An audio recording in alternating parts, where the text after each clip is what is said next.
जाने का प्रयास किया तो द्वारपालों ने रोका। अरे ब्राह्मण, किधर को जा रहे हो?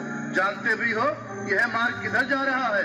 यह मार्ग द्वारकाधीश श्री कृष्ण के महलों को जाता है। हे विप्र, तुम यहाँ कहाँ भटक रहे हो?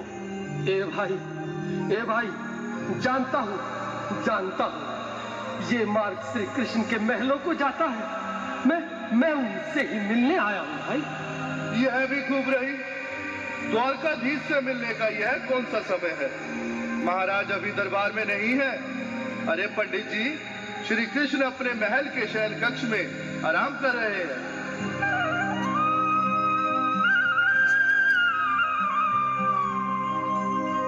देखो देखो ये गरीबी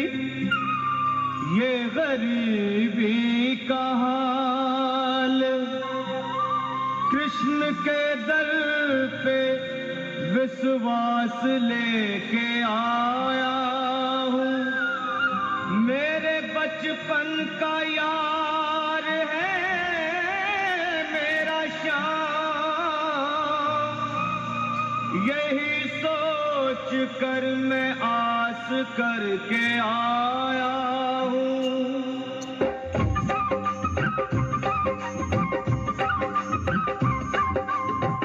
अरे द्वारपालो, कन्हैया से कह दो, अरे द्वारपालो, कन्हैया से कह दो कि दर पे सुदामा गरीब आ गया है।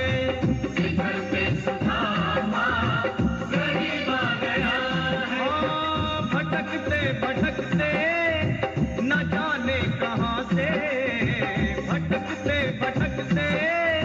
न जाने कहाँ से तुम्हारे महल के करीब आ गया है। तुम्हारे महल के करीब आ गया है। अरे द्वारपालो, कन्हैया से कह दो कि दर पे सुदामा गरीब आ गया है। दर पे सुदामा गरीब आ गया है। भाई द्वारपाल, मुझ पर दया करो भाई। बस तुम जाकर कन्हैया को ये बता दो कि उनका बाल सखा सुदामा मिलने आया है। मेरे इस फटे हाल पर मत जाओ भाई। तुम बस जाकर मेरा संदेश उस कृष्ण को दे दो, उस कृष्ण को दे दो भाई। क्या हंसी ठट्टा करने को हम ही मिले हैं? तुम ठहरे दीन निर्धन फटे हाल ब्राह्मण, तुम्हारे अंग अंग से गरीबी बदहाली झलक रही है। और कहा महाराज श्री कृष्ण।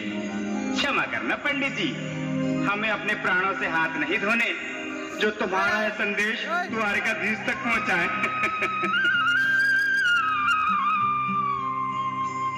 न सर पे है पगड़ी, न तन पे है जामा, बता दो कन्हैया को नाम है सुदामा।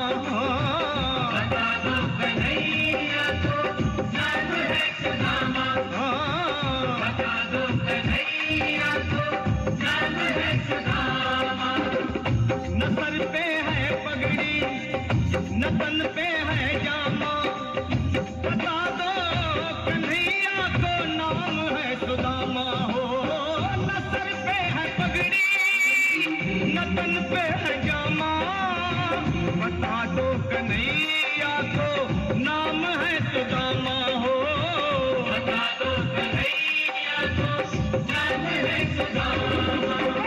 एक बार मोहन से जाकर के कह दो, तुम एक बार मोहन से जाकर के कह दो कि मिलने सखावत नसीब आ गया है। सखावत नसीब आ गया है। अरे द्वारपालो, कन्हैया से कह दो कि दर पे सुदामा गरीब आ गया है। दर पे सुदामा गरीब आ गया है।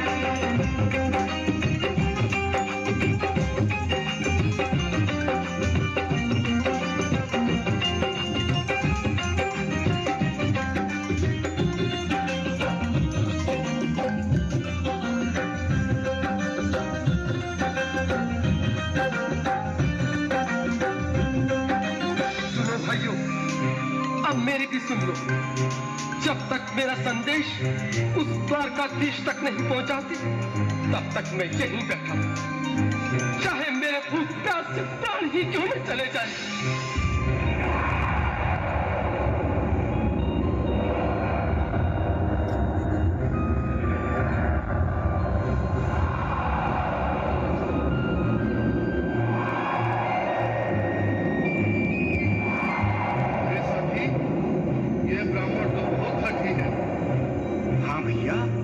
सुबह से शाम होने को है, पर ये यहाँ से जाने का नाम ही नहीं ले रहा।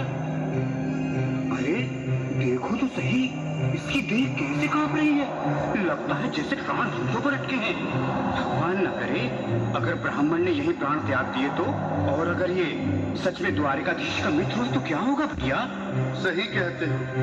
अगर ब्राह्मण हत्या का पाप लग गया तो पीढ़ियां नरक भोगेंगी। अगर महाराज का मित्र हुआ तो मृत्यु दंड का भय है। अपनी आने